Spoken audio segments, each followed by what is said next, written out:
Hey YouTube, it's Pastor Dwayne here. So guess what? I've got the old edition of the Modern English version. That's the 2015, I think. I have to check my notes again.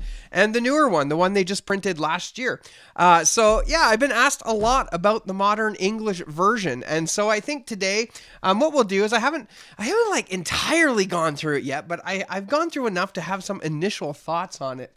And to be honest, I'm quite surprised. I wasn't expecting it to be what it was. However, we're going to go through a couple things that I have noticed about the Modern English version, and we're going to answer the question, is the Modern English version any good? So welcome to everybody in the live stream. I see a couple people already. Friendly Neighborhood Jesus Freak is coming in telling us that the MEV, he found it to be a bit schizophrenic. He's heard that they've fixed some of the worst offenders, but feel like there's not really anything the MEV does the NKJV doesn't do better. And so that's like, this is the quintessential problem, right? The Modern English version, right? It's you got to recognize that it's competing against the New King James Version and the King James Version. Why? Because the Modern English Version is supposed to be a translation of the Textus Receptus.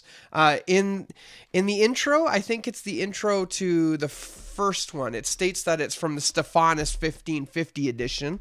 And then the Old Testament is the Ben Chaim text. The Ben Chaim text. That's right.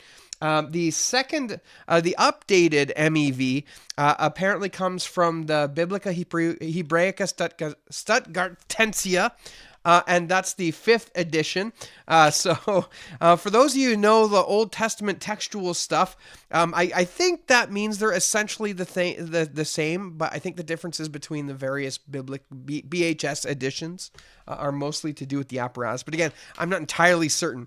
But for the sake of this discussion, I believe they're essentially the same. So that's the text base. So yeah, the reason why the King James Version and the NKJV version are the competitors is because, again, this is a Textus Receptus translation. It's one of really two modern TR translations. There's a number of others, I would say pre-1900s, that are in the TR, but yeah, a modern, I mean, you're just not going to see this. So this edition is put out by Passio, and Passio, well, what they were supposed to be doing is putting together a Bible that was based off the King James Version that would be a little easier for the military guys, the guys out in the field wearing the digs and the combat boots, right? That they'd be able to understand the King James Version a little bit better. And then as the preface goes, it tells us that while the project got a little bit more intense, and then all of a sudden it was something more available to a wider English audience. So it's first edition.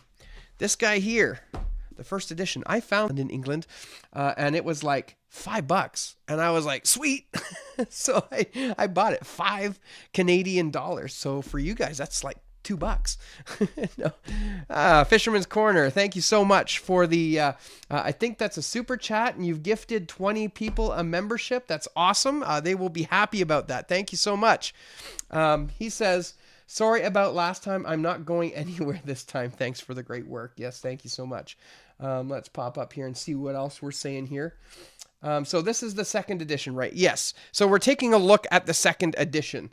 Paul says, good evening. How's it going, Paul? Ross Lewichuk, good evening to all. Looking to see what they do in Psalm 97:11.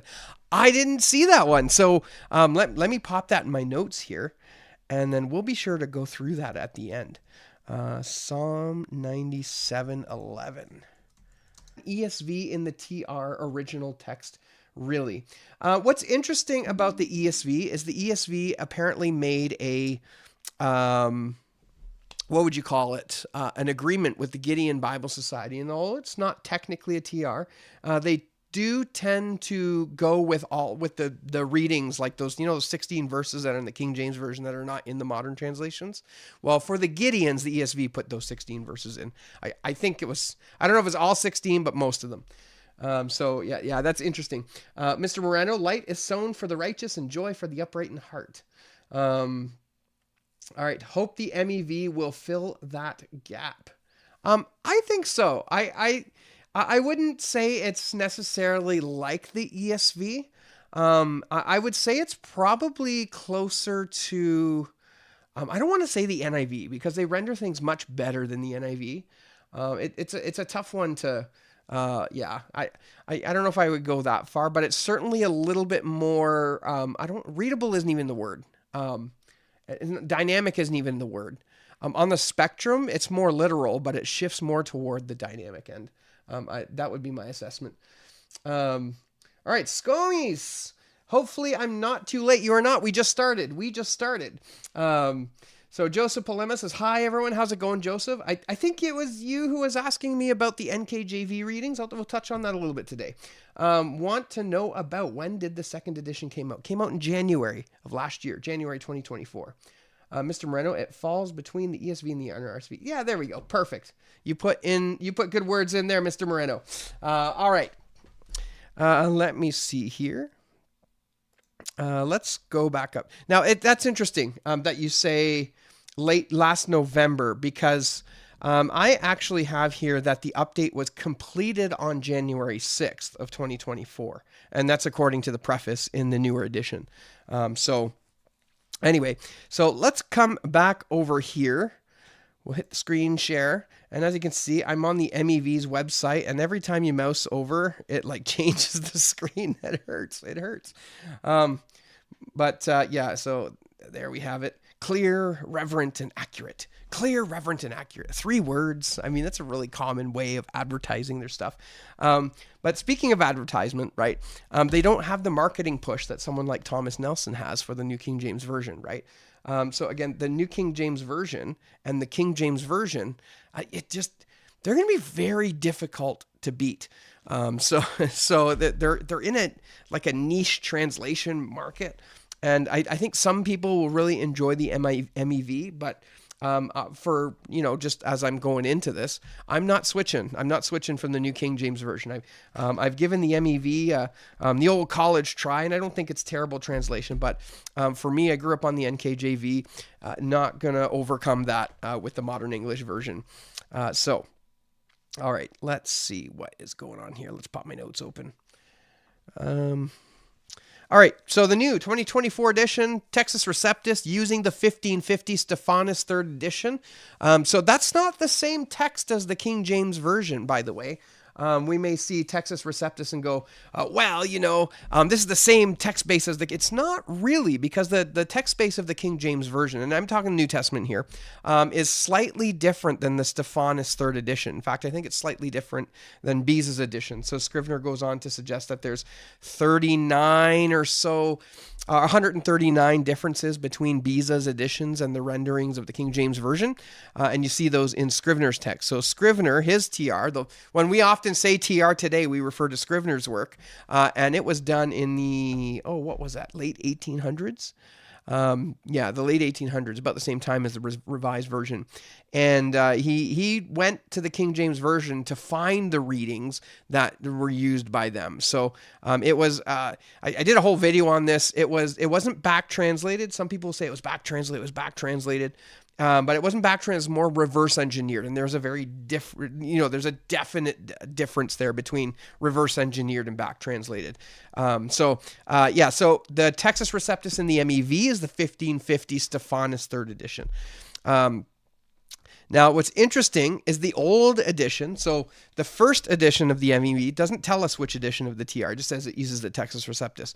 But they specified that in the preface of this guy.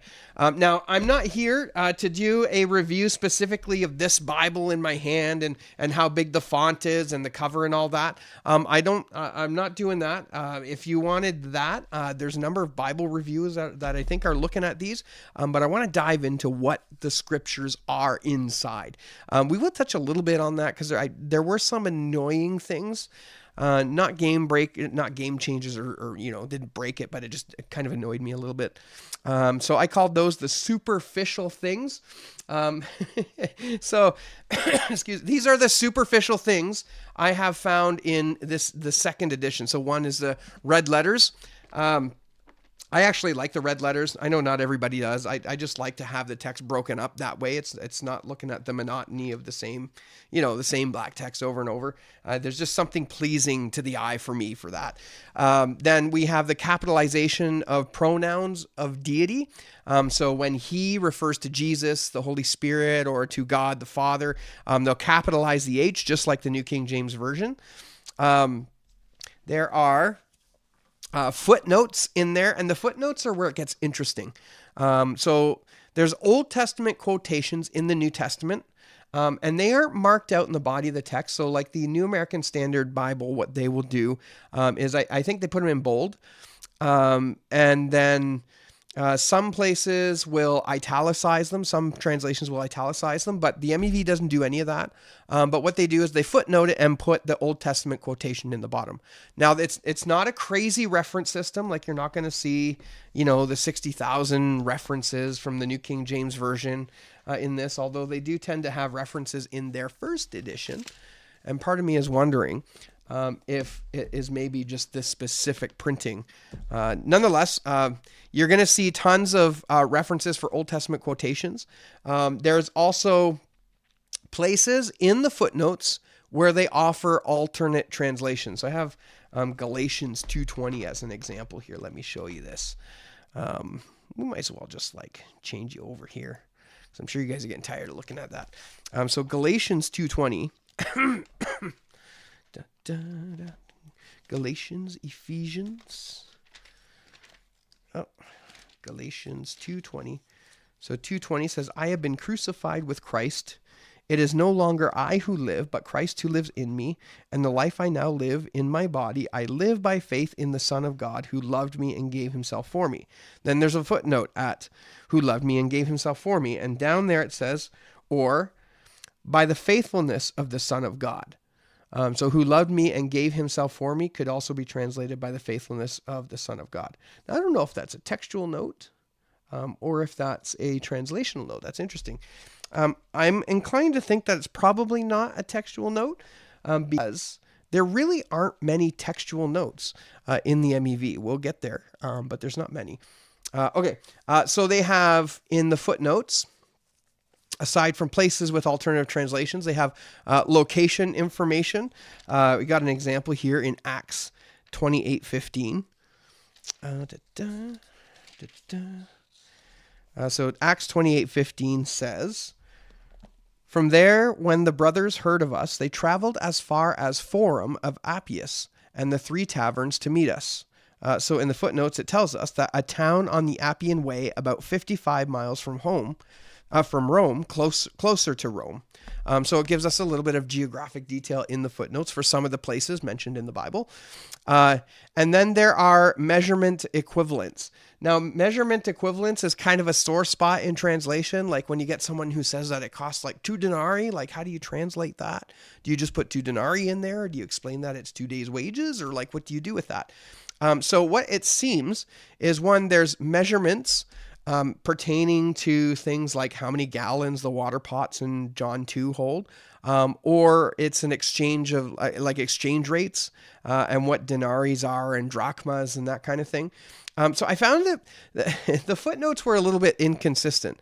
There were a couple examples where the measurements, I think it was the measurements, let me see here.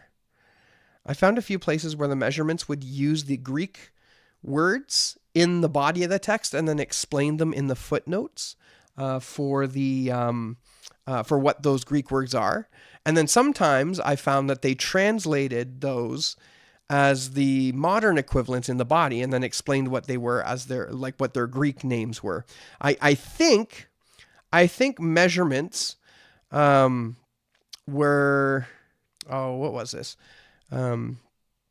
Right, here it is. Money in its ancient term. Okay, so in its Greek term, would be put into the text, but then converted in the footnotes into a more modern example. I think, yeah. But then measurements, as far as how much water a pot can hold, they were just, let me see. The text contains modern translation with the actual measurement in the footnote. So John 2:6 is an example. we'll pop over there. Katayuani 2:6. It says here, 6 water pots made of stone were sitting there, used for ceremonial cleansing by the Jews, containing 20 or 30 gallons. Okay, they didn't say gallons back then. So they made a conversion. And then in the footnotes, they put, the Greek says 2 to 3 metritis, or 75 to 115 liters. So for us Canadians, they gave us the Canadian measurement in the bottom too, or maybe the British measurement. Do you guys use liters? All right. So that's measurements in the footnotes. Money, Mark 6:37 is an example.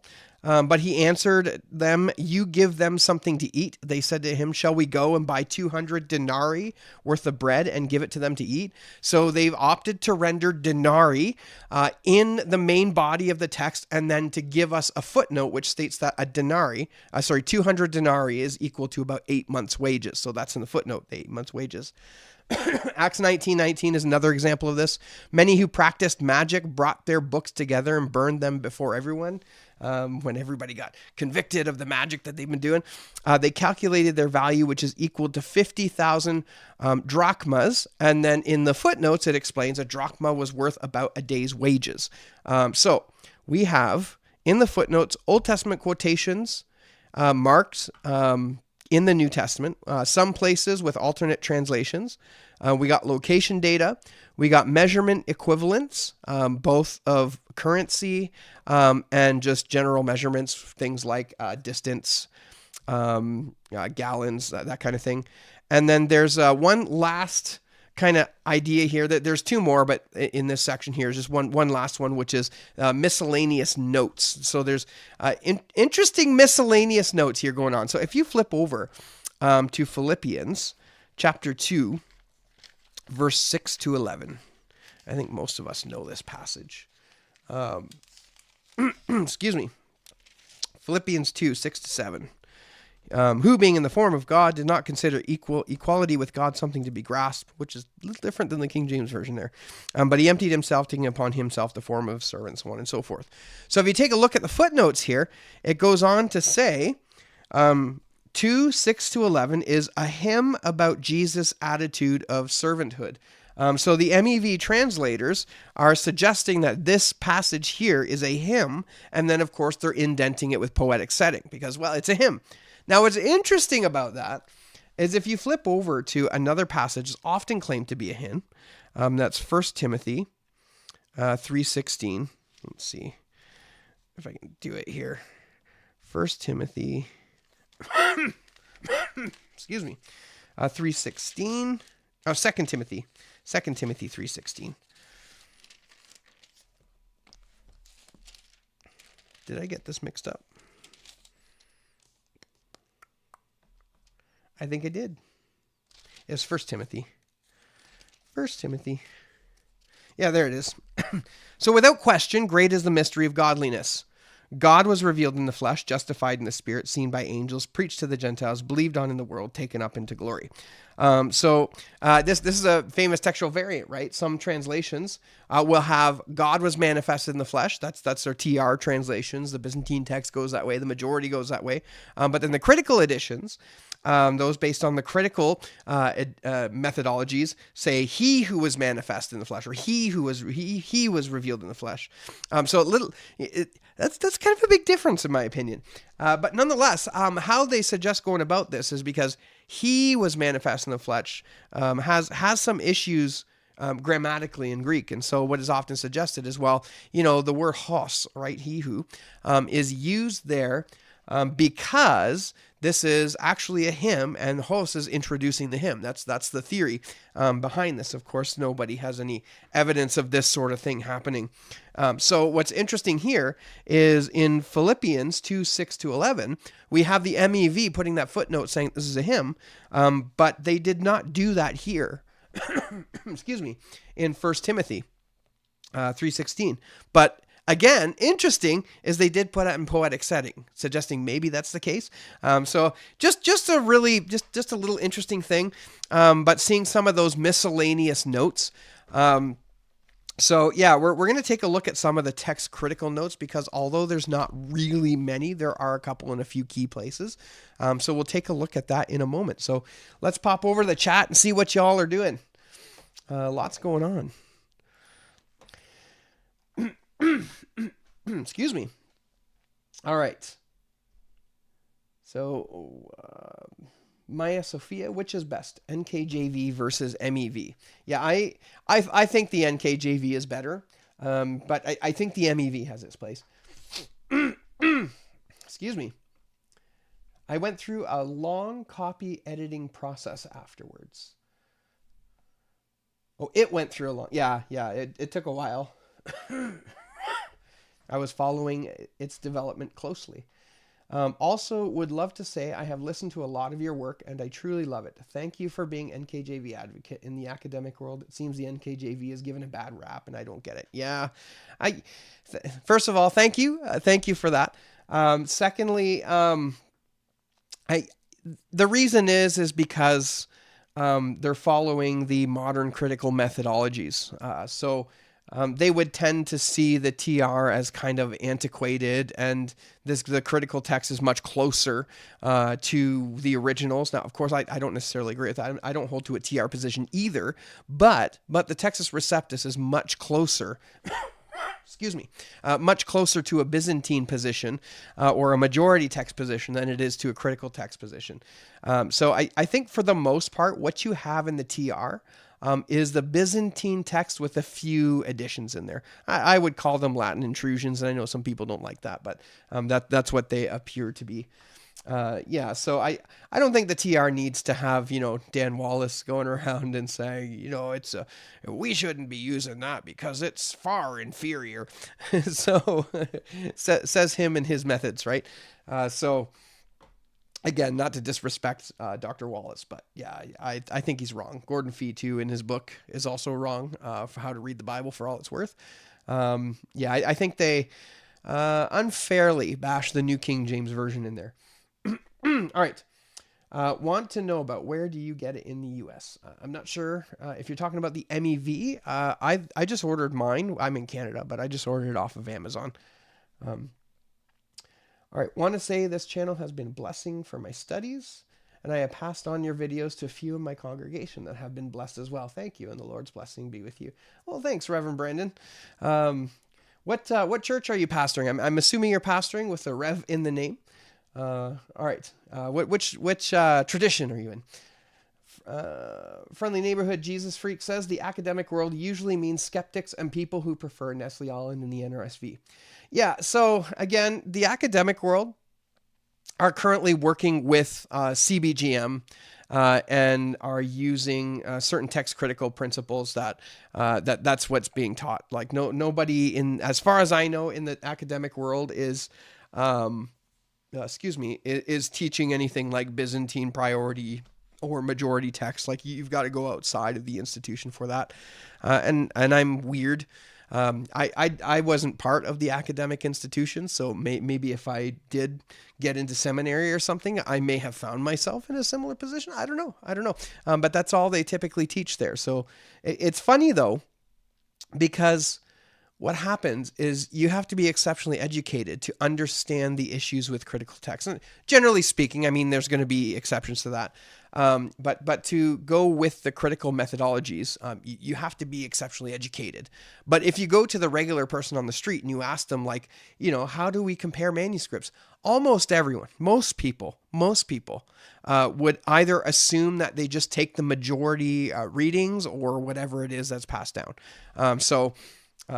Almost intuitively, it seems to me, okay, and I understand the phrase, it seems to me that like a majority text or a Byzantine position is more intuitive than a critical text position. Again, that's not an argument one way or the other. It just seems more intuitive. Excuse me. Joseph Polema, Dwayne, what are your thoughts on the Greek New Testament 4th edition by Wayne A. Mitchell? Yes, you were asking me about that, and I'm sorry I haven't got back to you with that. But this is it here. I just happened to have it on my desk here because I was using it. And this is a rather unique edition. So what he does is he takes critical methodologies But instead of taking the canon that the shorter reading is preferred, he flips that on its head and prefers a longer reading. So you end up with something more akin to a Byzantine text, but not quite. There's still some differences and things of that nature, but his apparatus in here is wonderful, easy to read, understand. It's full of good stuff. So if this is available online, I don't know if it is, but I absolutely recommend this if you're doing any sort of academic work. So he sent me this, actually. Wayne Mitchell sent me this. He didn't ask me for a review or anything like that, but man, I have found this thing so incredibly helpful. Yeah. No obligation for me to promote that, but it's an excellent volume. Excuse me. Speaking of obligation, I did not get this for free. I purchased this with my own money. So what I'm saying here are my own thoughts, unpushed by having to garner some sort of favor with a publisher. So I forgot to mention that at the start. Excuse me. I used to see the MEV sold at Walmart. Then all of a sudden they don't carry them anymore. Yeah, so their first edition, they made a whole bunch, but it wasn't as well received, I think, as they expected. And there were a number of like typographical issues and things of that nature. At least I've heard. I've got it here, but I haven't actually seen them. But my understanding is it suffered from some interesting issues in regards to its text and translation stuff. So those were apparently fixed up in the second edition, which I have here. So Friendly Neighborhood Jesus Freak says CSB uses bold, NASB uses small caps, and KJV uses oblique. That's it. Scomies says, does anyone see an issue with Psalm 8? Newer translations say we are a little lower than God. KJV and NKJV says we are, say, angels. Yeah, we are a little lower than the angels, which to me sounds better. Yeah, which is interesting too, because if you go into Hebrews, I think excuse me. I have two theories about it. Again, I'm not an Old Testament scholar, right? Okay. However, with that being said, I think, if I'm not wrong, Elohim can be translated as angels, given the context. Or it could be God, or it could be gods, plural. This is a whole like Michael Heiser thing now, right? So that could just be a matter of translation. But if, again, this would be my opinion, right? If you're going into Hebrews and the writer of Hebrews understands that word as angelos, angel, then those who wrote it probably understood that as angels. So I wouldn't have any issue. I think angels is probably better because you have the interpretation of a later New Testament book writer. That's a theological argument and less a scholarly argument. Excuse me. Hey, Daniel Lundy. Glad you're on here. Good to see you, man. Hope things are going well. How's those? I still have those, the arrowheads you sent me. I got them upstairs in the same chocolate box. So they're a really cool piece to just take out and show people. All right. I accidentally ran into the MEV while looking for Bible audio, and I really liked it. Yeah. I think it's great. For me, it doesn't have some of the features that I would want, but for somebody who's not not doing the same thing that I am, I think it would work out well. So Friendly Neighborhood Jesus Freak says that's actually a source thing. The Hebrew says God, the LXX says angels. Okay, cool. The reason for preferring angels is Hebrews 2:7. Yeah. So the writer of Hebrews obviously has something in front of him that has angels there. Faithfulness of the Son of God is a translational note. Yes. From the neighborhood Jesus Freak, and according to that verse, the Son of Man in Psalm 8 isn't actually collective humanity, but the Son of Man, Jesus Christ. I skipped a whole bunch. Hello, Fisherman's Corner. I see you're saying hello there. I skipped over a bunch though. I suppose leaving money untranslated is because those things are highly variable, while measurements don't really change. Yeah, so this would be my if I was to do a translation. I'm not doing a translation, by the way. If I was to do that, I would just leave the ancient translations or the ancient measurements in the body of the text. I would say drachmas. I would say denarii. I would say what do you call it? What were some of the ones we were looking at? Cubits. I would leave all of those in the text, and then have a footnote explaining what they would be. And because the problem is those will even change over time, right? Possibly, right? When you're talking about money, $10,000 today is not the same thing as $10,000 20 years ago. So like you consider like the New King James Version being done in 1984.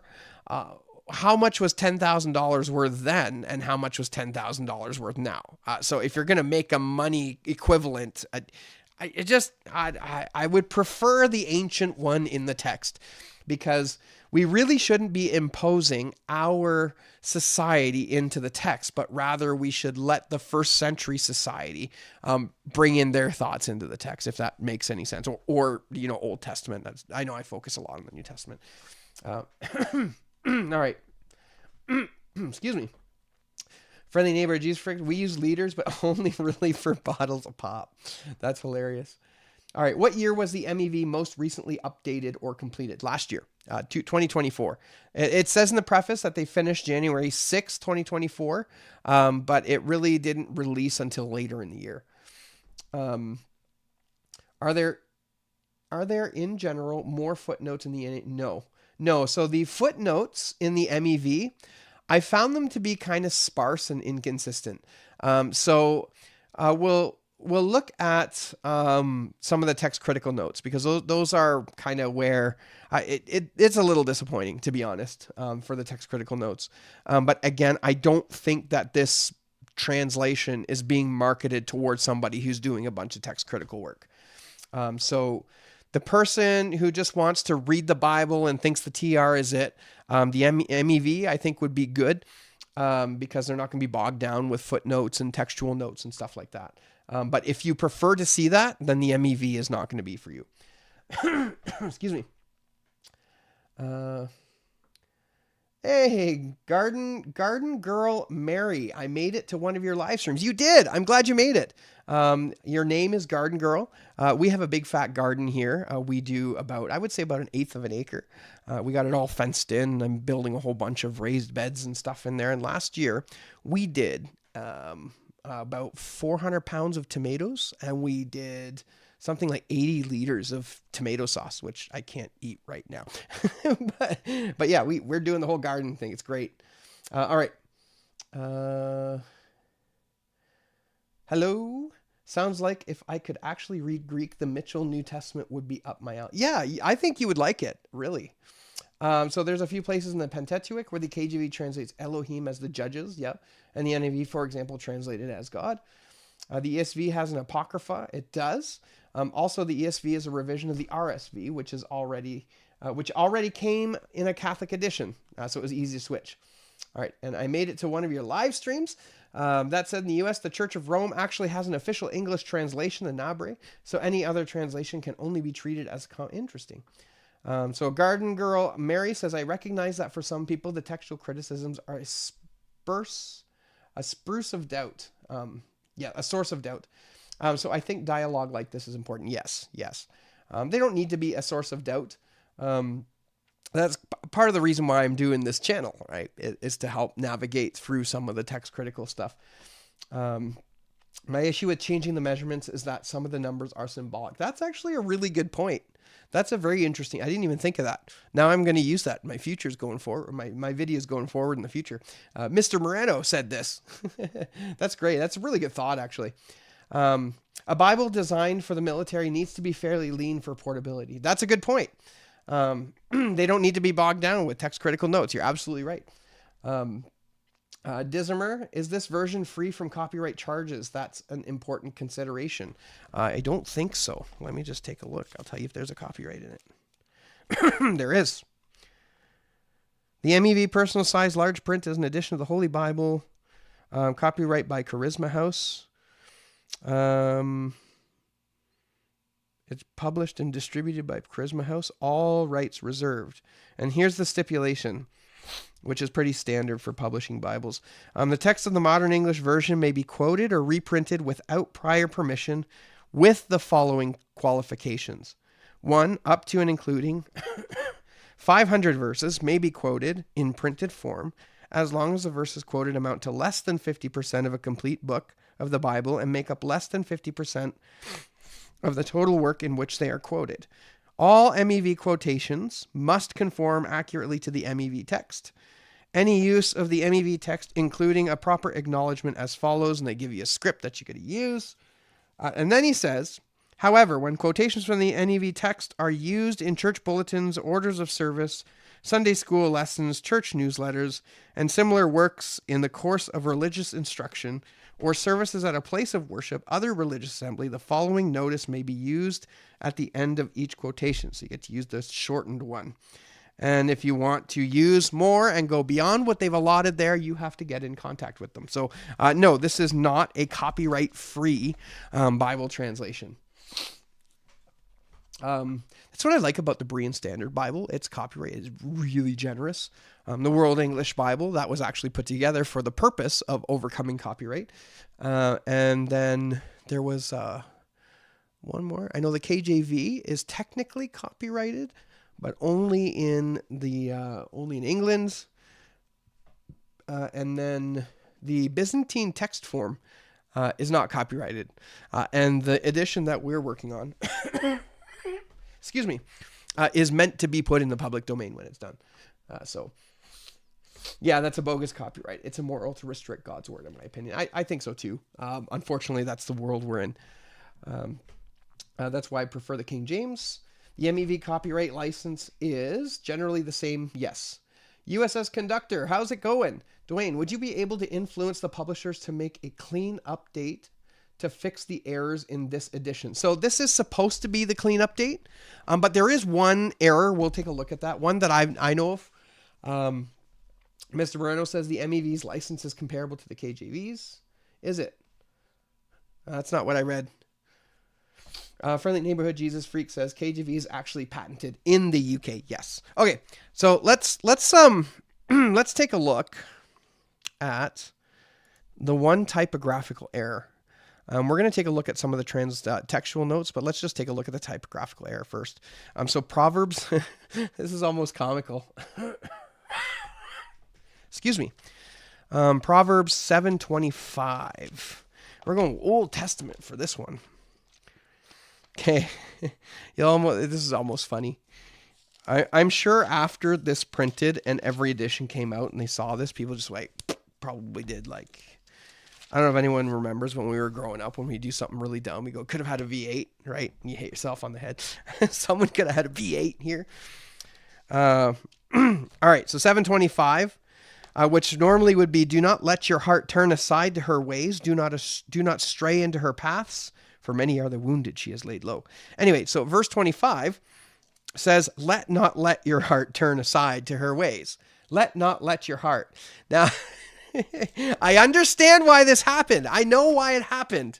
Okay, the reason this happened is because they used the King James Version as the base text for their translation. And so when you read the King James Version says, let not thine heart be troubled. Or let be troubled. Here I go. I'm doing what, let not thine heart turn to her ways, right? However, in the original MEV, it says, do not let your heart turn aside to her ways. So they kind of took the first let and swapped it out with a do and didn't update the first word of the verse, but then continued on with the first verse. So do should have been there. Do not let your heart turn. I actually tried to correct it in my Bible here and I crossed out the wrong let. So I'm making an absolute mess of this. It's Proverbs 7 verse 25. So yeah, I'm making an absolute mess of this. Excuse me. But nonetheless, that was so far the only typo or a typographical error that I've seen or heard of in this edition of the MEV. So if it's just the one, I can forgive them for that. Let's show a little bit of grace. We'll show a little bit of grace. All right. Let's take a look at the textual notes. They're really, I was only able to find 3. And when I say I've only found 3 textual notes, I'm willing to bet that most of you are probably like, I know what 3 they are, if you've been on this channel anywhere for any period of time. The first one is John 7:53, 8-11. Then we have Mark 16, 9-20, and then 1 John 5, 7-8. I took a look at a couple other rather infamous, infamous passages where I would expect to find a textual note, but they didn't include them there. And that's Acts 8:37. That's Philip the eunuch and the eunuch. Matthew 17:21. I've discussed this a lot on this channel, but this kind does not go out except by prayer and fasting. So Matthew 17:21 does not appear in the critical text. And so your modern Bible translations just have a verse number there, and then it goes right on to the next chapter with no text. And then there's a note saying, well, in some manuscripts, blah, blah, blah. And then Mark 9:29, which is the similar passage, says this kind doesn't go out except through prayer and fasting. In Mark 9:29 and fasting, there's the critical text doesn't have that. So the critical texts don't have 17:21 or the last 2 words of Mark 9:29. And there are no footnotes in the modern English version for these. I think there should be.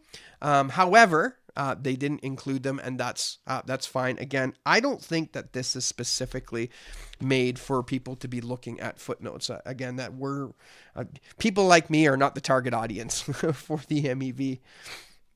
So, in John 7:53, 8-11, it says the earliest Greek manuscripts lack 7:53, 8 to 8-11.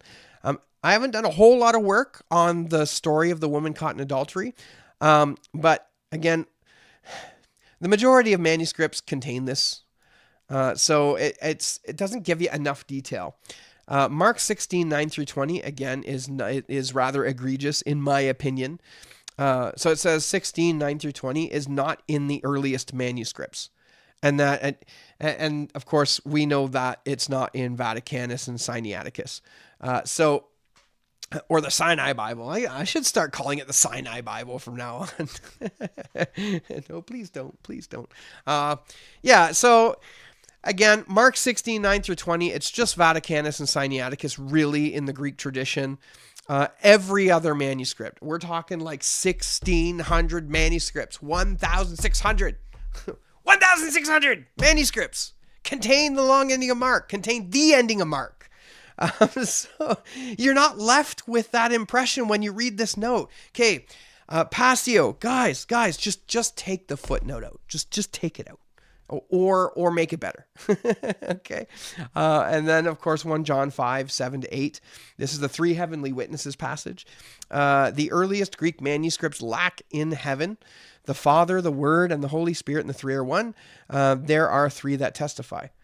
Okay, so again, this isn't really a great note because it says the earliest Greek manuscripts lack in heaven. The reality is just about every Greek manuscript lack that verse.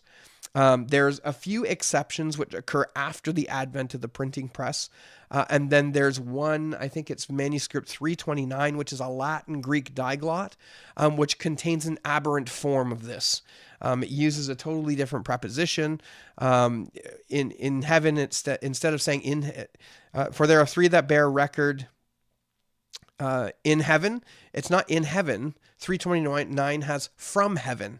And then in the next verse, it has from earth instead of in earth, right? 329 is definitely impacted by, I would say, the Latin translation beside it. But yeah, again, the note here is not really helpful. It doesn't give you the whole thing. Now, of course, if you're for the 1 John 5, 7, you're going to say, well, it's in the Latin tradition. But this is a very complicated discussion on 1 John 5, 7. And this note just doesn't do that justice at all. So part of me wonders if it should just be left out. Maybe even like if you're not going to have textual notes anywhere else in the MEV, why bother putting them there? That would be my question. Why would you put the text critical notes there? Excuse me.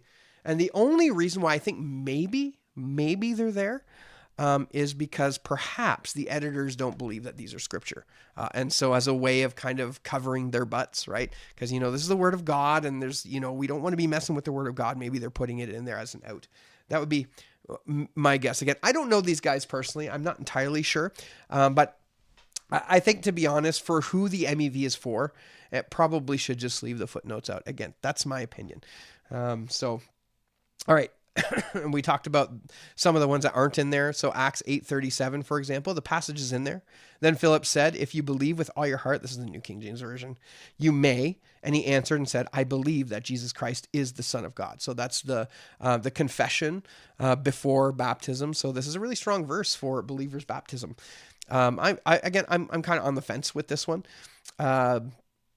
And then, of course, we talked about prayer and fasting.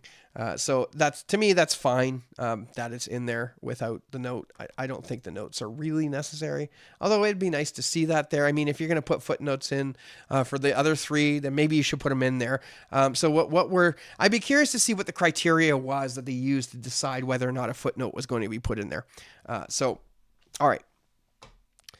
All right, we're going to talk about translational conservatism in just a moment. But first, let's come over to the comments. All right. So we talked about copyright. So yes, the KJV and the MEV have the same limits, 500 words, but the MEV allows 50% of the book.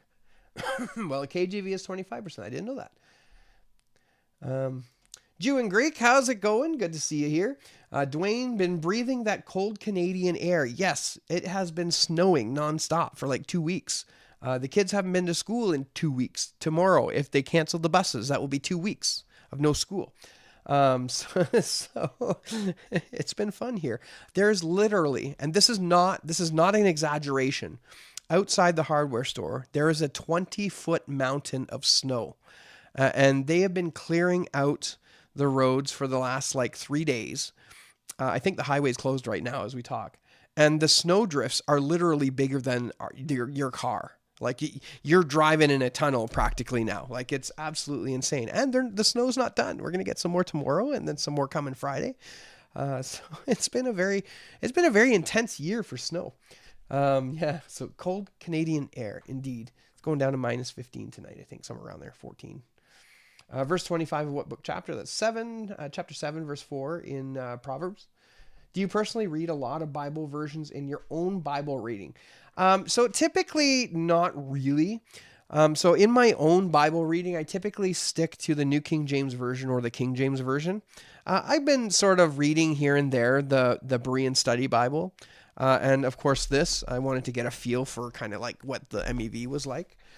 But when I'm preparing sermons, I'll check other translations and stuff, but my own devotional time and my own just personal reading is usually from the New King James Version or the King James Version. Excuse me. All right. Do you have a link to buy the updated MEV? Yeah, just go to Amazon. As far as I know, they're all the updated ones now. And just kind of just so you're aware, this one here that I bought, the first edition, its binding is junk. Its binding is junk. It's one of those glued bindings, right? It's not sewn. So I haven't really used this edition, so the pages aren't falling out, but you can start seeing that the pages are starting to change their place. I don't know. You can't really see that, but you can see some pages are sticking out a little more than the other. Whereas the newer editions, they appear to be sewn. They look to be sewn. They did a solid by sewing the binding there. All right. I could leave a link in the description when we're done here, or I could even, I'll just leave a link in the description. So Mr. Moreno says, perhaps the concern was that Mark 16 and John 8 are whole pericopes and not just minor variants. Yeah, 1 John 5:7. That could very well be, but yeah. Oh, wow. Are you Canadian? I'm from southern Ontario near London. Oh, that's cool. I'm actually up on the Bruce Peninsula. So if you're ever up there for a summer vacation, you pop into the Pentecostal Country Church. Um, all right. Yeah, I grew up in London. Went to school there. Went to Montcalm. Montcalm. People say anything good come from Montcalm. I don't know yet. That's cool. Yeah, we used to live in Glencoe. So that's about 45 minutes south of London. And then we moved to the Bruce Peninsula. All right. Have you tried to contact the MEV editor for an interview? I haven't. That would be worthwhile though. I had thought about it. It's Lindsay something. I think I tried about a year ago to do that, but it didn't work out. But maybe. Excuse me. MEVs. All right. So Ross Lewichek, back to Psalm 97 here. So this is MEVs first edition, Psalm 97:11a. Light goes out for the righteous. To which my initial reaction was, who turned off the light? Or why did the light go out? Could they do better here? Okay, that's kind of funny. Excuse me. Yeah, that is an interesting translation, isn't it? Come to think of it, light goes out. There was a translation I found in the first edition that I found a little bit odd, and it was Paul talking about his. I think the King James version renders it his chains. These are my chains. I can't remember the passages specifically. Excuse me. But in the MEV, it said, these are my imprisonments. And I just found that really awkward, like to pluralize imprisonments like that. Like nobody talks like that. If it was going to be modern English, who's saying imprisonments? These are my imprisonments. But I also understand that chains isn't really a great word if you're trying to keep it modern. But yeah, just one of those things I found kind of weird. Again, you're going to find weird stuff like that in any translation that you're looking at. So yeah, I'm not entirely concerned about that, but yeah. So MEV2, light is sown for the righteous and joy for the upright in heart. Oh, that's interesting. Here, let's see. MEV2, Psalm 97:11. Okay, we're going to take a look at Psalm 97:11 now. I know I said I was going to put it at the end, but we're going to do that right now. Excuse me. Look at you in the comments directing where this video is going. And that's perfectly fine. All right. Psalm 97:11. Light is sown for the righteous and joy for the upright. All right. Let's see what it says in here. Psalm. 7. The pages are too thin in this one. Oh, it wasn't. It was 97:11. Da, da, da.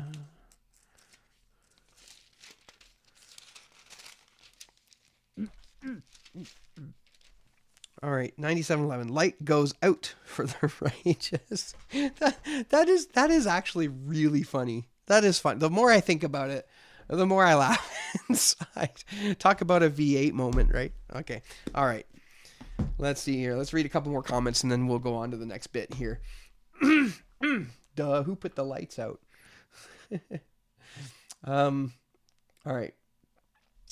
The editors tend to have other people do the interviews instead. For instance, I somehow ended up being the one to talk about it on a fresh perspective. I didn't know that. I'm going to have to go find your video now, Mr. Moreno, and see. I had interviewed, I forget what his name was now, Gary Hill, from Bible Hub. I wanted to get John Isett on here to talk about the work that he's doing with Bible Hub. And this was a couple years ago now.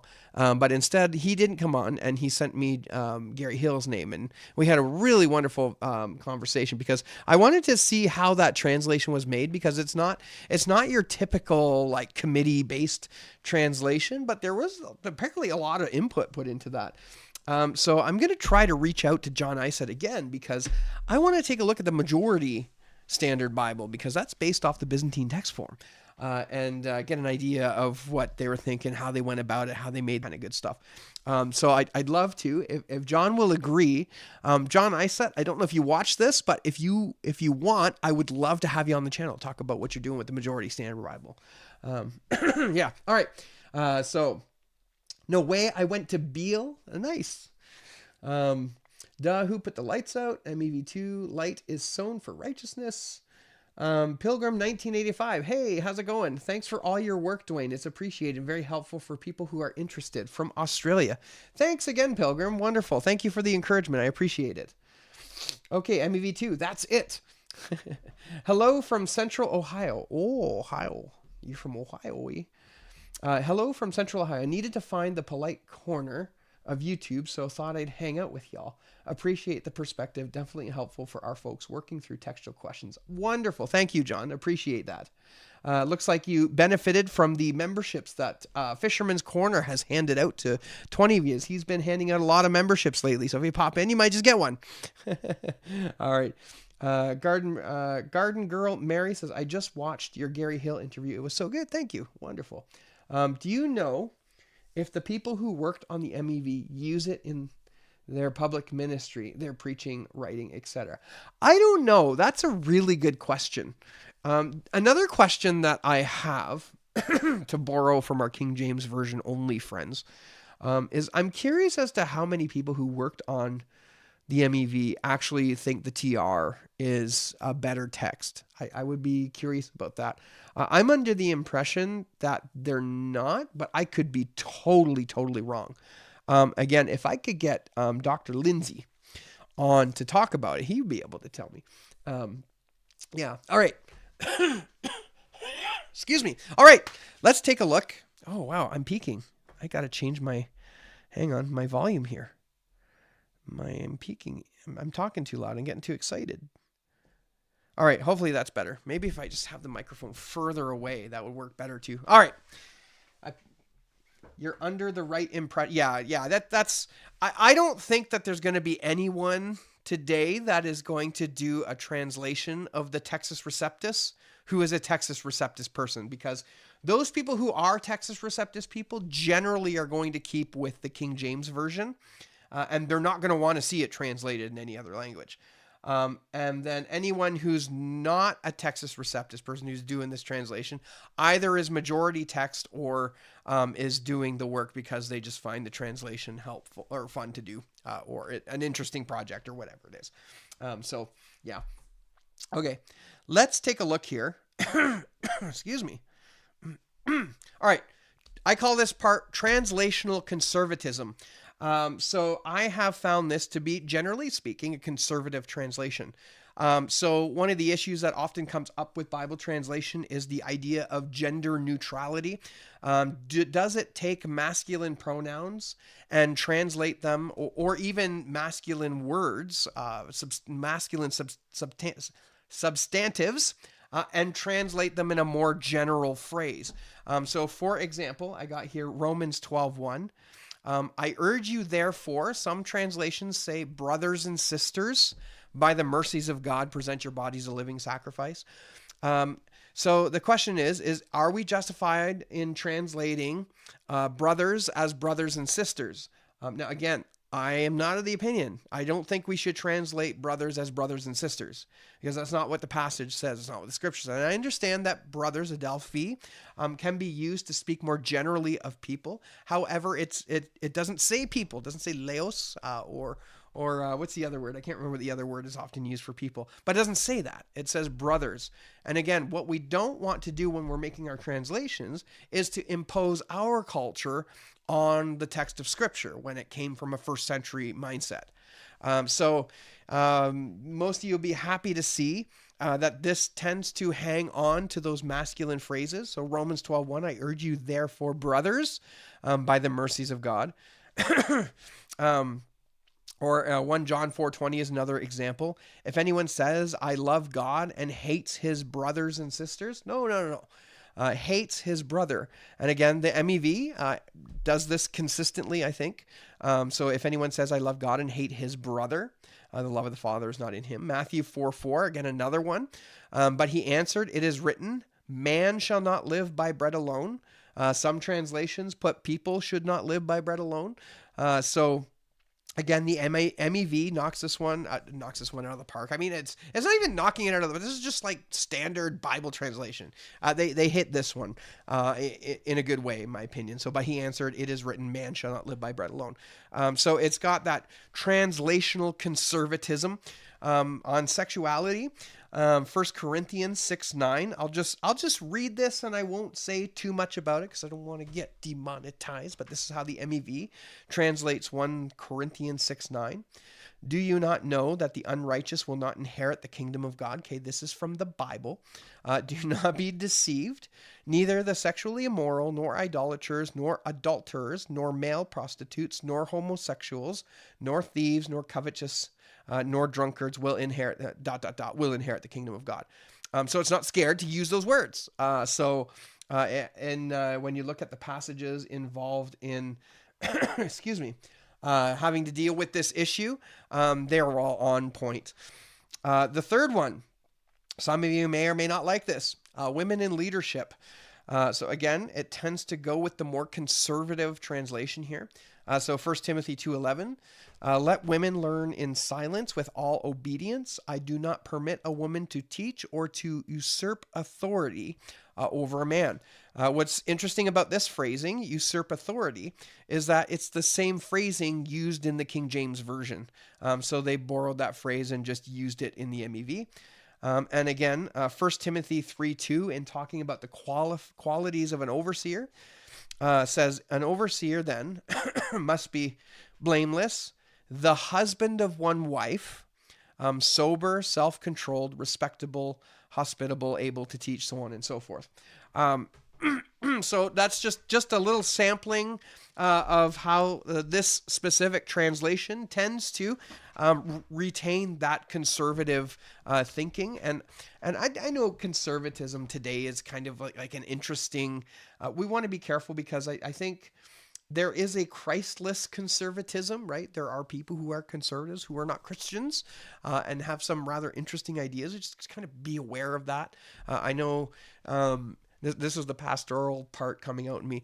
Like we seem to be seeing a return, just generally speaking, in Western society to this more conservative way of thinking. Obviously, with the election of Donald Trump, some of the changes that he's making, a number of European nations have kind of voted in that direction. Even here in Canada, we're beginning to lose our liberal governance in favor of a more conservative idea. So I think that's good. But just be careful, right? Just because it labels itself conservative doesn't necessarily mean it's Christian. Yes, Christians have conservative values, but conservatives aren't necessarily Christians, okay? So I'll just put it that way because this isn't really a political channel, so I won't get too deep into those weeds. But yeah, keep in mind of those things. Good to see the MEV kind of retain this conservatism in here, if you want to say that, for lack of a better word. All right. We'll do one translational difference in here from the King James Version. I know there's a number of ones, but I've taken a look at 1 Corinthians 1:18. And so the King James Version says, I should probably even just pull it up here because I don't know what it says off by heart. 1 Cor 1:18 KJV. There we go. Excuse me. Let's do Bible Hub.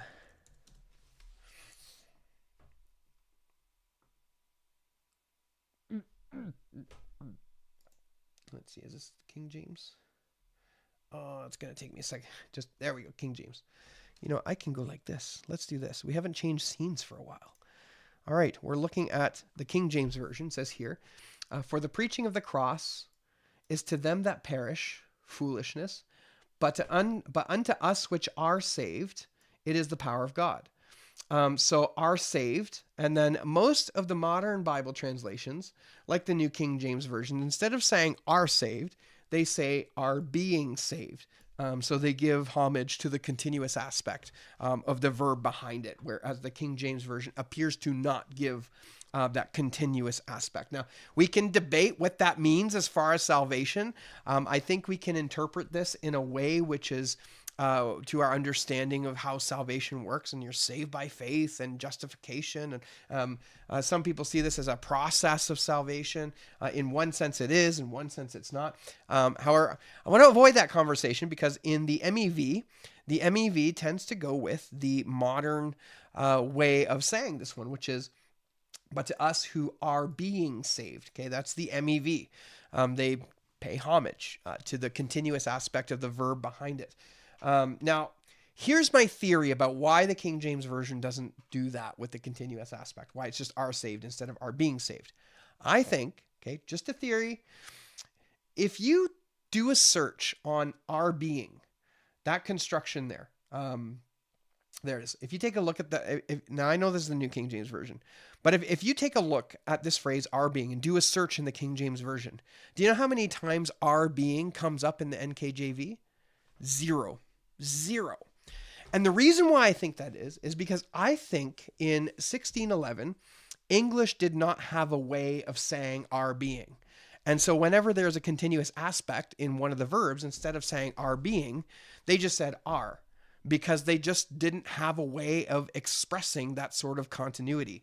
Now, in modern English, I mean, technically KJV is modern English, but postmodern English, I don't know.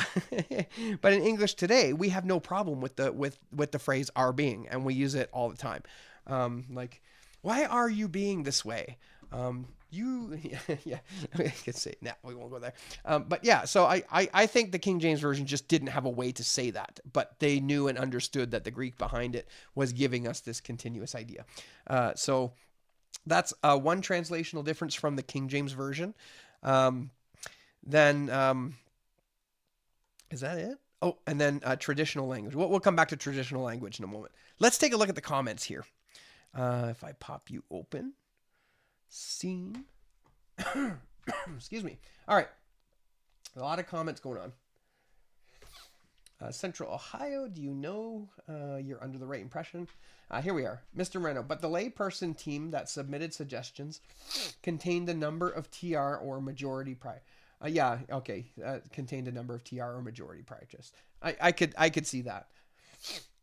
All right, so Kay Lancaster. One thing that I came across when I was looking for information about the MEV2 is that their team seems to be working, excuse me, on a translation from the Critical Text 2 called the New Tyndale version. Yeah, and I just like, why? There, to be honest, there's like no reason to have another Critical Text English translation. We got way too many as it is. I mean, unless they're going to take the Tyndale text and just straighten up the spelling and give it to us that way, that would be kind of cool. But that's not really a translation though. Yeah, I don't, why? I just don't see a reason for it. All right, so Mr. Moreno says the editor also felt strongly that it should be read brothers as opposed to brothers and sisters, siblings, or any other option. Yeah, because that's just a straight up mistranslation, in my opinion. All right, Friendly Neighborhood. Jesus Freak says, I go further. Paul is generally speaking to a strictly male audience and only indirectly to a broader audience. Yeah, that's a theory that I've heard, and that could be the case. Again, I don't know why he necessarily picks just to use the word brothers, but it's clear that when he uses the phrase, he's got a wider audience in mind, at least secondarily. Yeah, so we shouldn't impose our culture, right? And I've said this a number of times already. We should not impose our culture on the translation. There was a Bible translation I saw recently in a Christian bookstore, and I think it was called the Native Heritage Bible or something like that. And so what they've done in this Bible is they've actually taken the names of the individuals and then they've translated them like the names. They've translated the names in a way that is how, like, what do you call it? I don't even know what to say with that. They totally conformed the Bible translation to native culture, which, I mean, you're losing stuff when you do that. Like, this is the word of God. This is written in a first century context. We can't just change the context around and like start anachronistically adding things. I think it's just a bad idea. Yeah. All right. So F and JF, that's consistent. with the editor's perspective. From the neighbor Jesus freak. Therefore, brothers and sisters, there is in my an active mistranslation. That's crazy. But maybe you're right. I mean, it's pretty obvious. David Brock, I had high hopes for the MEV. Are there any Bible colleges or seminaries using the translation? Are there any well-known preachers using it? Maybe someone knows. I've stayed with the NKJV myself. Yeah, I don't know of any personally. To be honest, I don't even think I've seen it online. Like I said, their advertising and their marketing, right, is not. It's not like Crossway or Thomas Nelson or Zondervan. Like the marketing for the MEV is just like, those are rookie numbers, right?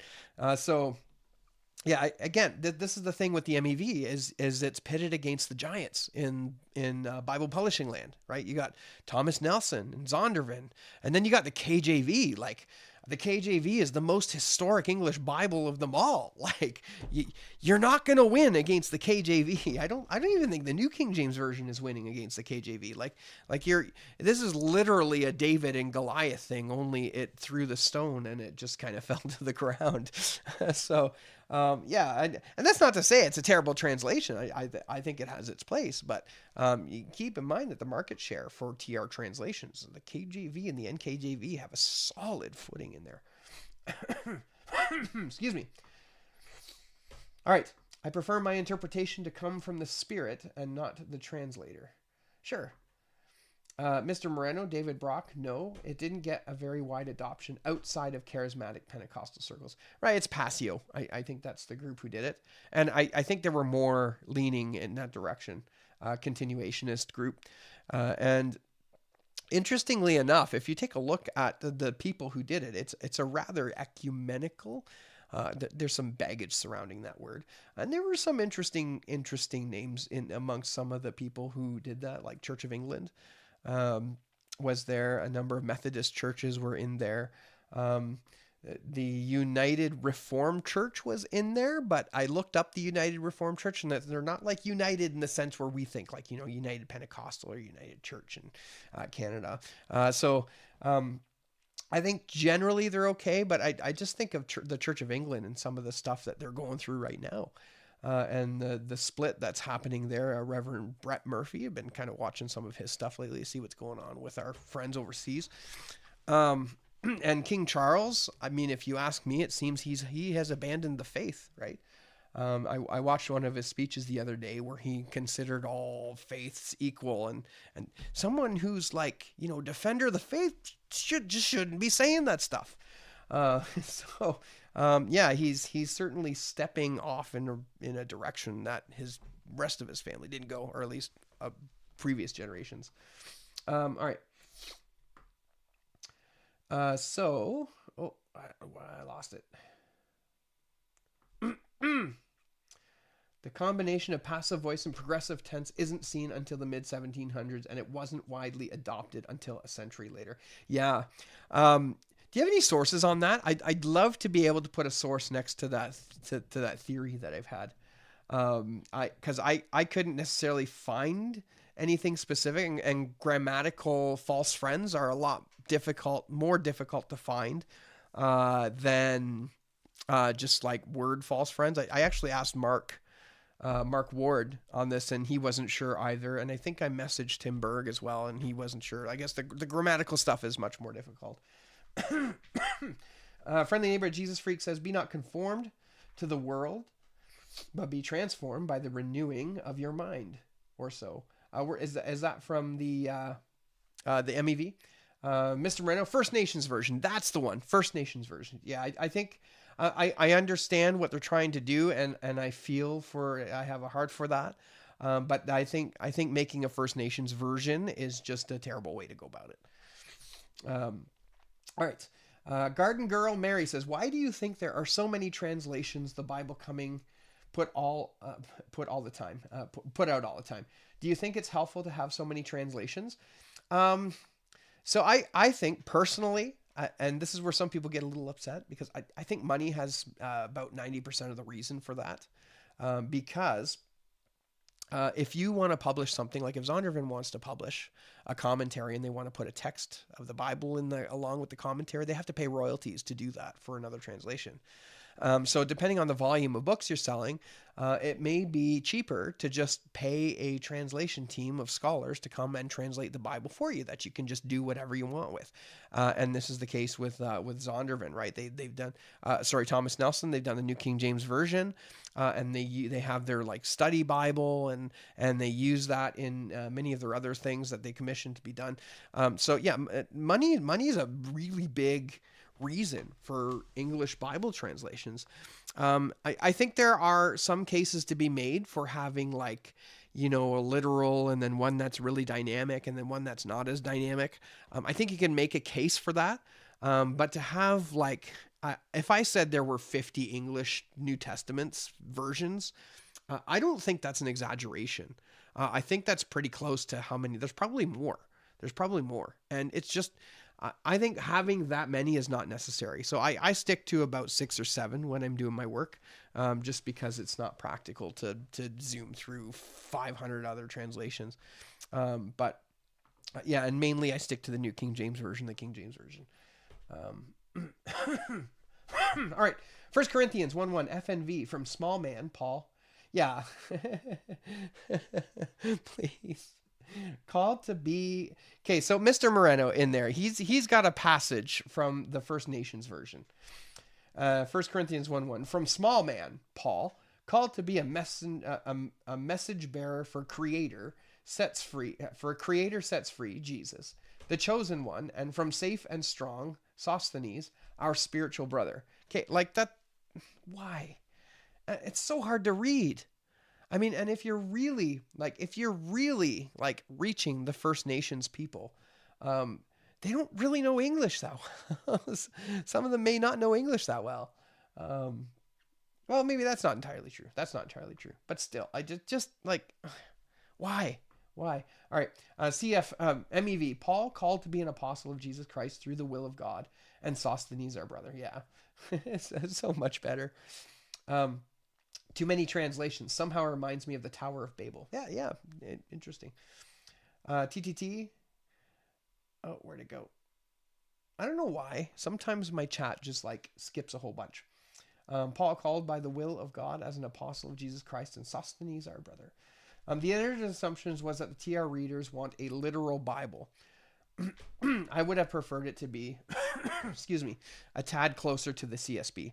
Yeah, and that's just it. Like, the NKJV kind of fits that literalness. Some have suggested that it's really close to the NASB in literalness, and I could see that.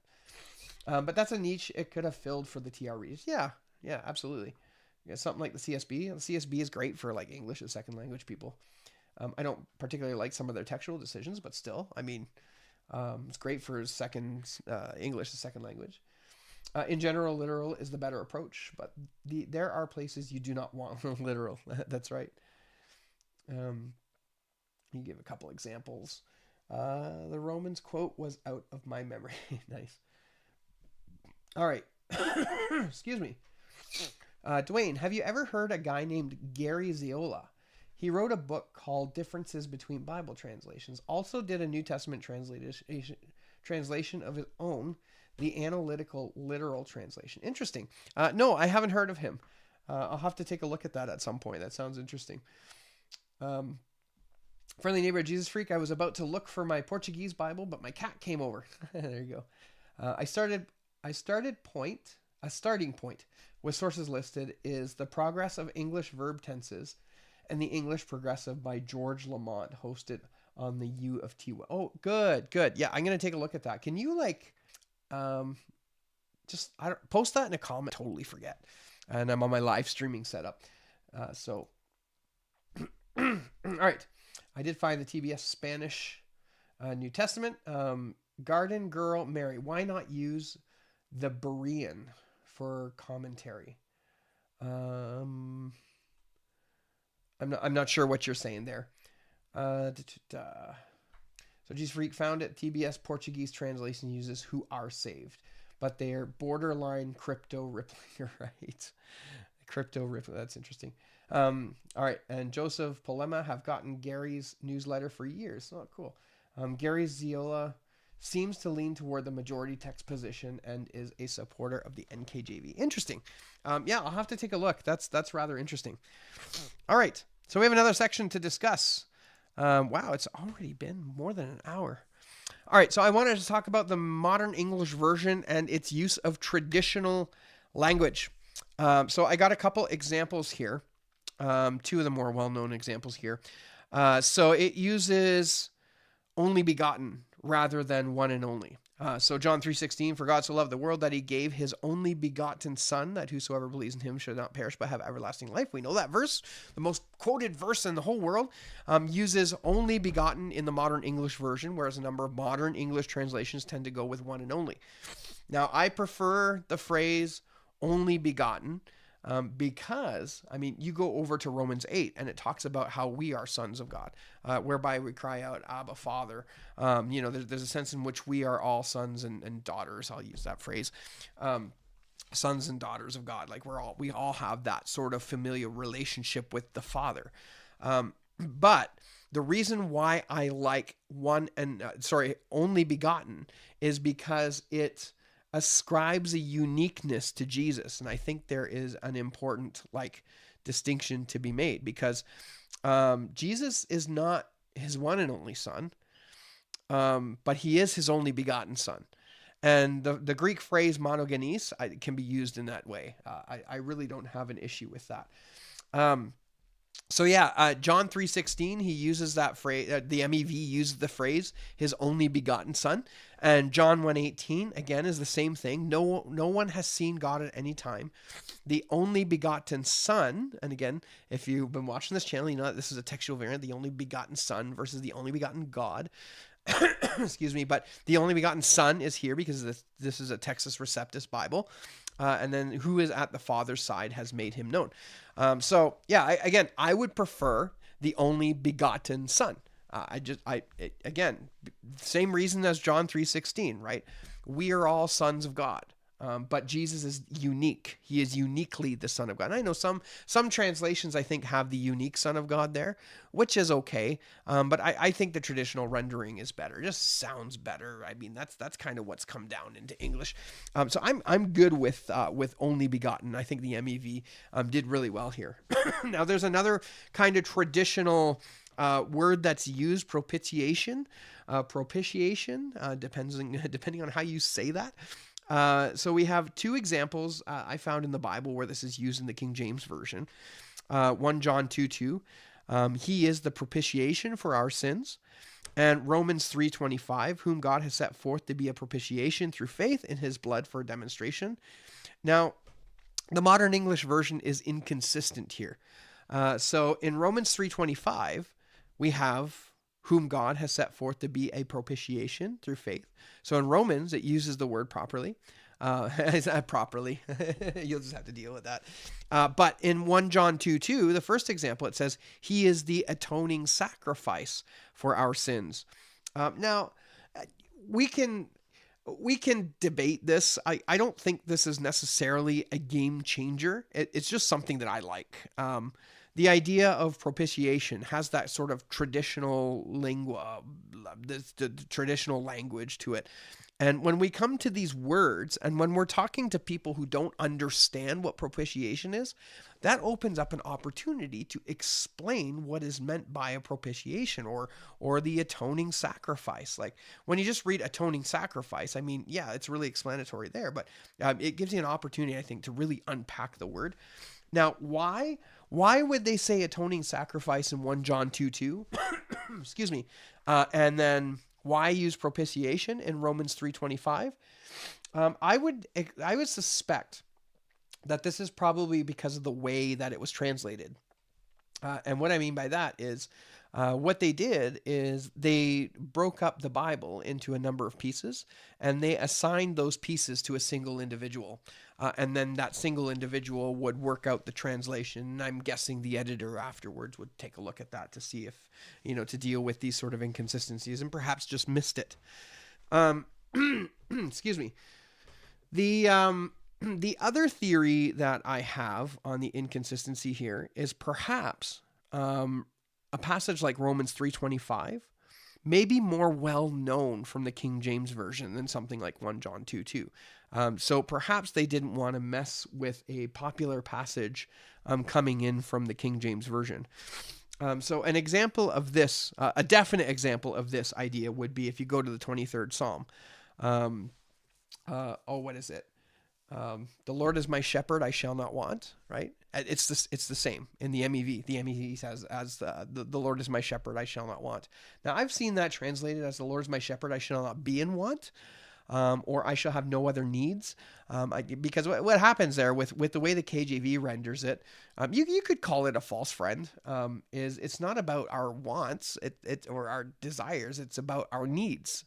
So you shall not be in want, I think is a good one. But they've opted for the traditional rendering of Psalm 23. And again, the reason I would guess would be because the King James Version has really solidified that in our language. And so the MEV guys just didn't want to depart from that. And I think that's understandable. So that's really all there is to traditional language. And then there's one more item here I want to touch on, and then we'll finish up with the comments here. But the New King James Version has been, what's the term? Criticized. Yeah, that's it. Criticized for 1 John 3:16. So 1 John 3:16 says, "By this we know love." Let me just pull up the whole verse here. 1 John. Actually, we could do that here. 1 John 1. Are we still looking at that? I'll screen share. Let's go 1 John. Excuse me. 1 John 3:16. 3. Excuse me. There it is. 16. All right, here it is. So the King James Version has, "Hereby perceive we the love of God." And then the New King James says, "By this we know love." So the New King James Version doesn't have "of God." Now, of course, this is italicized, but there's an issue with the various editions of the Textus Receptus behind this one here. Now, given that it's going with the Stephanus 1550 edition, contains the phrase "of God" in there. And so the modern English version actually has "of God" in the body of the text. So in this sense, the MEV is more like the King James Version in this passage than the New King James Version is. Sort of, because the King James Version has it in italics. So yeah, this one's an interesting one altogether. But because they went with the Stephanus 1550 edition, the third edition, they included the phrase "of God" in the text there. So that's another interesting little tidbit for the MEV. So my overall opinion of the modern English version is that, generally speaking, it's a great translation. When I was reading through it, excuse me, it reads well for the most part. I mean, one thing that kind of drove me a little bit crazy was I was reading through Mark, and Mark has this really it's almost like driving a car in the city. It's like stop go stop go stop go. Like Mark. The Gospel of Mark, specifically in the MEV, was really stop-go. Didn't have a lot of connecting words like "and" or "but" or "then" or "now" or things like that. And so it just seemed really choppy. I didn't notice that in many other parts of the MEV, so it was just Mark. I noticed that. And then a couple qualms here with this edition specifically. It's a large print, which is great. I love it. It's easy on the eyes. And it's a double column. However, poetry in a large print, double column format is confusing with the way the indents go in and stuff. And they should do away, in my opinion, for the large print, double column. Either make it single column, or do away with the poetry formatting in there. Because in a large print double column, there's not enough width in those columns to really have those poetic sections make real good sense in the way that they're being indented. I didn't particularly like that. Uh, and then speaking of the physical volume, the words of Christ in red. The red ink is way better than the first edition. This is like a hot pink, whereas this is the darker red. It's better. But yeah, speaking of the translation itself, though, I'm getting off track here, is I didn't mind it. I enjoyed for the most part, I enjoyed it. I thought it was good. Nobody's going to be led astray by the modern English version. If somebody finds the New King James Version hard to read, I think they would find the MEV a little bit more easier to read. If somebody came into my church and was using the MEV, I'd be like, great, wonderful Bible. They'll be able to follow along. You could follow along relatively easy with the MEV. It's fairly close, given that the KJV was the base text. So yeah, I really, I was pleasantly surprised. I was expecting to go in, to be rather disappointed with the edition. But yeah, over the last number of weeks or months, I've been kind of going through it. I was pleasantly surprised.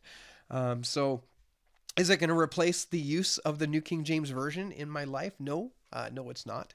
Again, I like those paratextual features like the marginal notes, especially the text critical notes. I like to see what others in the church might be seeing when they're reading their Bibles, right? I like to compare the various editions and the readings and some of the work that I do on this channel, right? The textual notes are really good.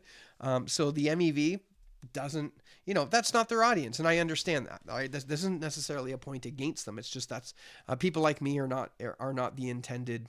What do you call it? Not the intended audience of this version. So yeah. So again, I think it's good. I enjoyed it. So and I don't think there's too much to be concerned about in there. You're not going to be led astray by using it. It's a Textus Receptus based Bible, which is close to the majority text or close to the Byzantine text. So yeah, it gets my vote. So that's pretty much it on the Berean. I must have saw the word Berean somewhere. That's pretty much it on the modern English version. I might do something a little bit more in depth on it at a later time, but I think having an hour and a half long live stream on the MEV2 is pretty good. So let's pop over to the comments and see what y'all are saying, and then we'll head off for the night. Excuse me. All right.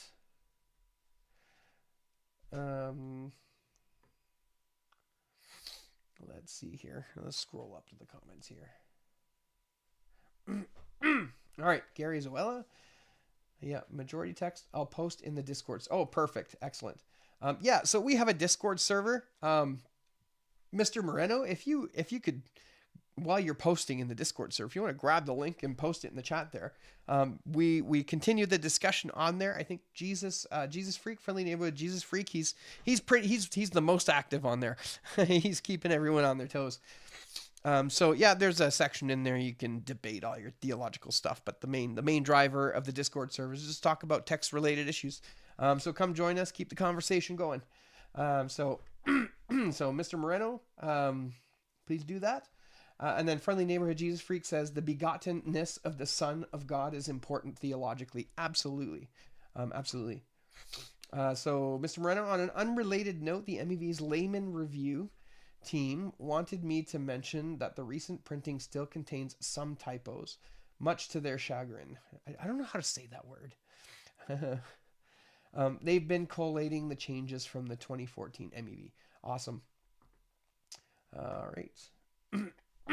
Excuse me. Friendly Neighborhood Jesus Freak says, I seem to have done the opposite. In 1 John 2:2 and 4:10, I have propitiation, but in Romans 3:25, I have reconciliation. Reconciliator. Okay, Latin. Is that Latin? Mr. Moreno says, propitiation just feels like a clunky Latin loanword to me. I like it. Propitiation was a term with Tyndale came up with, if I'm not mistaken, Passover and atonement or at one meant. Oh, interesting. I know Passover was a word that Tyndale came up with to express what Pascha is. Yeah, he invented the word and put it in there, which is really interesting, right? That's the Easter in Acts 12:4 discussion. I had a discussion a while ago with Brian Ross on that specific translation issue in Acts 12:4 in the King James Version.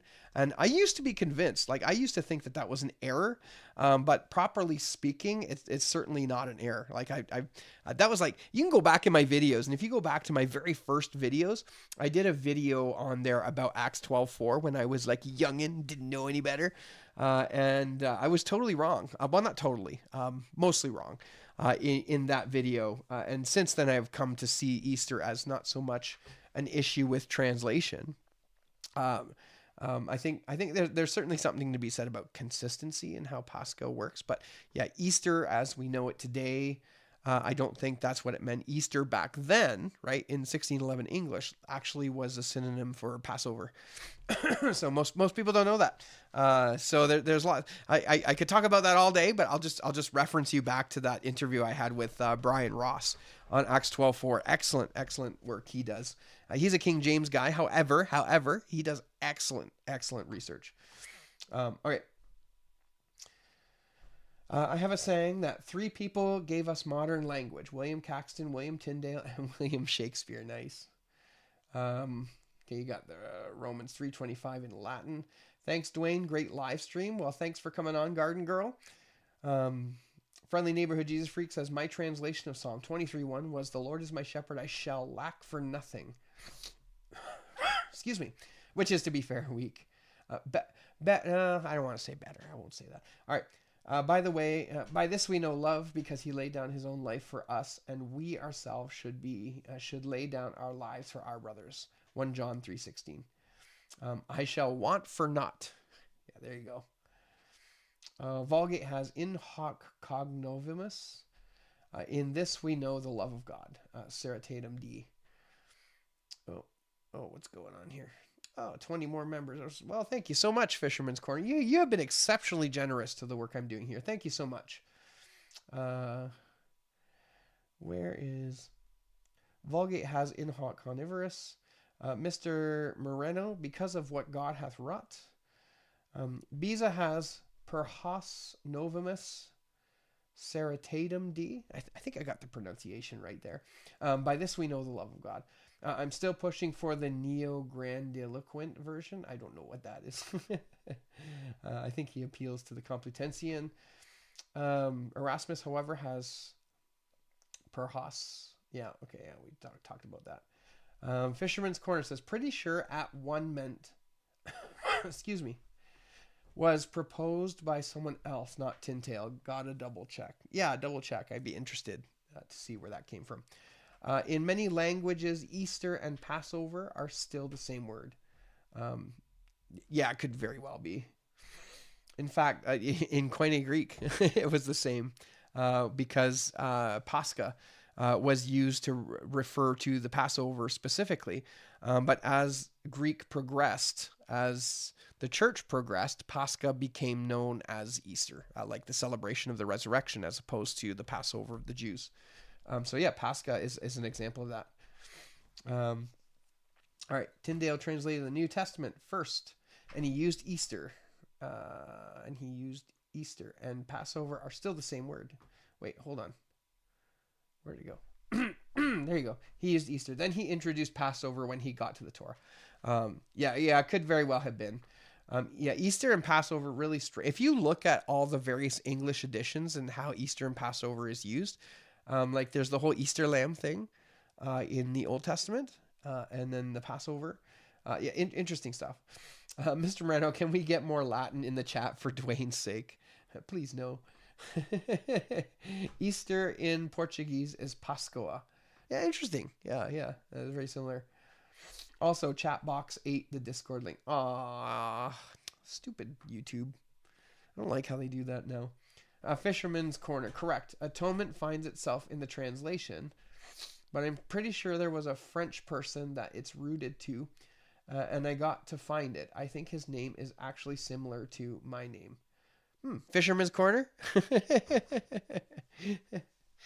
Maybe it was Fisherman's Edge. All right.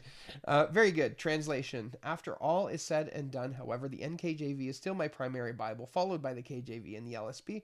Also, the Pickering New Testament and the Boyd New Testament in English. Yeah, I like what Adam did in his translation. He actually differentiated between the plural you and the singular you.